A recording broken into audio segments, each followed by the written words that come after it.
现在读一下第14章。Okay, now we are going to read chapter 14. So allow me to read it in Mandarin.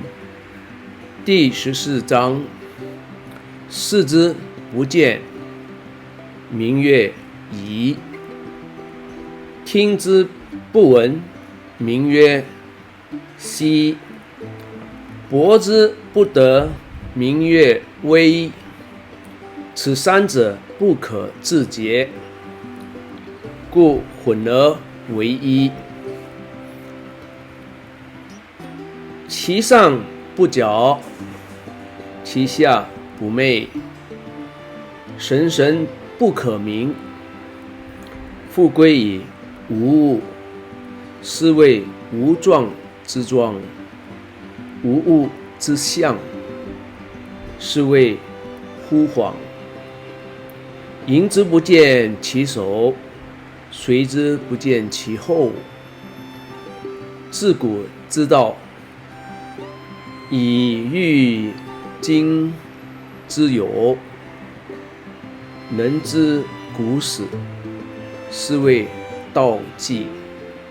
Right, so here it is describing the idea of Tao.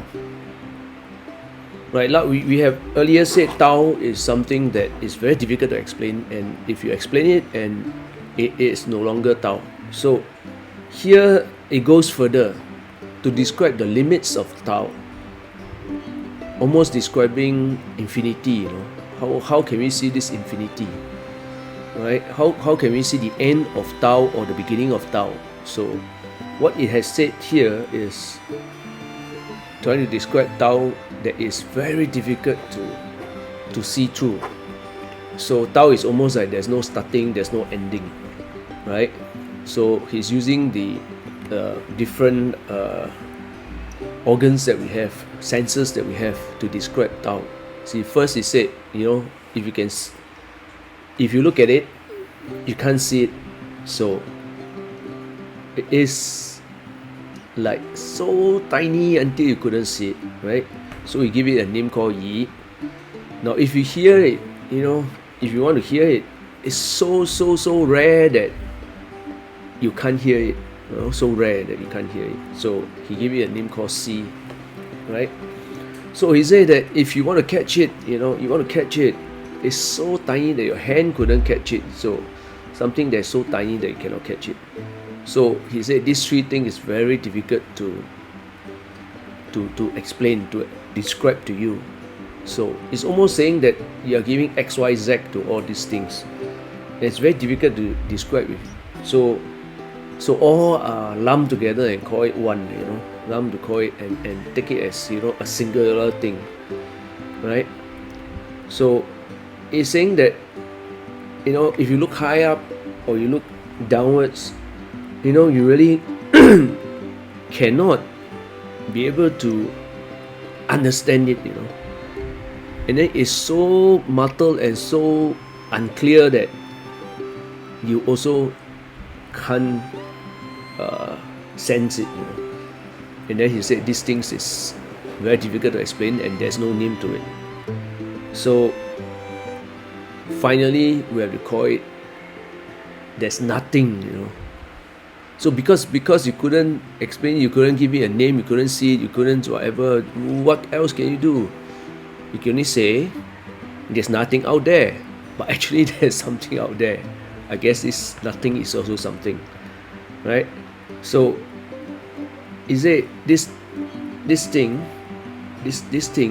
you cannot even find a form of it, or you cannot also from this form see the trace of it, right?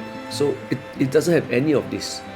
So it's something that is like kind of blur, everything is kind of blur.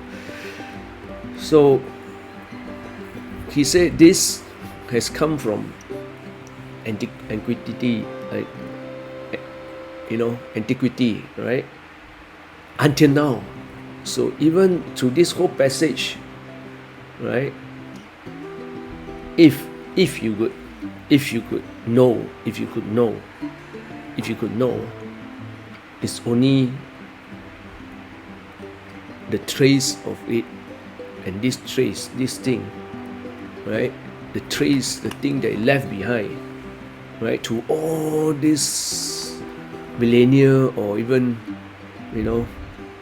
God knows when until now, that maybe you can see some trace of it, some minute trace of it, and this trace of it is called Tao. So here you've described, Tao.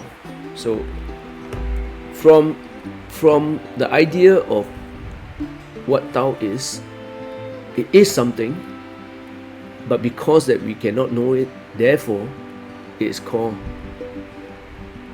Wu, right? So he's trying to tell you that actually this Wu is because we don't know the existence of the thing, but through all this thing that we slowly look at it, we may know the trace of it, and this trace we cannot explain anything of it because we couldn't see it, we couldn't smell it, we couldn't catch it, So finally it can only be termed as Wu, and this thing that is not this Wu is called Tao, because there's nothing out there, but we can see the trace of it through our mind, perhaps through our understanding, perhaps through our enlightenment, perhaps.